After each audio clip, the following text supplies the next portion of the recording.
आम्ही गेलतो आज KKI इन्स्टिट्यूट हॉस्पिटलमध्ये. ते कुठं आणि कशासाठी चला पुढे सांगतो.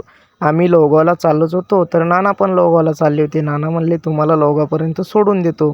नंतर आलो आम्ही लोहगावमध्ये आणि इथं बसची वाट बघत बसलो. तेवढ्यात आली आमची बस. नंतर आम्ही 2 बंड गार्डनचे तिकीट काढून घेतले आणि डायरेक्ट आलो बंड गार्डनला. इथून हॉस्पिटल 1.5 ते 2 किलोमीटर लांब आहे. मग आम्ही 1.5 ते 2 किलोमीटर चालत आलो आणि डायरेक्ट येऊन पोचलो हॉस्पिटलमध्ये. आता इथं माझ्या आजीच्या डोळ्याचं करायचं होतं ऑपरेशन, म्हणून आम्ही माहिती विचारण्यासाठी आलो होतो.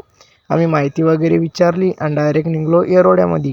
इथून 1.5 ते 2 किलोमीटर पायी चालून आम्ही आलो येरवड्यामध्ये. इथं येऊन सगळ्यात पहिला आम्ही उसाचा रस पिऊन झाल्यानंतर डायरेक्ट आम्हाला लागली लोहगावची गाडी. मग आम्ही 2 तिकीट काढून घेतले आणि डायरेक्ट आलो लोहगावमध्ये. लोहगावमधून आम्ही रिक्षा पकडला आणि आलो साठे वस्तीत. संध्याकाळी आम्ही मागच्या रोडला जाऊन मटकी घेतली आणि गाडीच्या टायरमध्ये हवा पण मारून घेतली. चला तर मित्रांनो, आजच्या पुरतं एवढंच. भेटू आपल्या पुढच्या एका नवीन ब्लॉगमध्ये.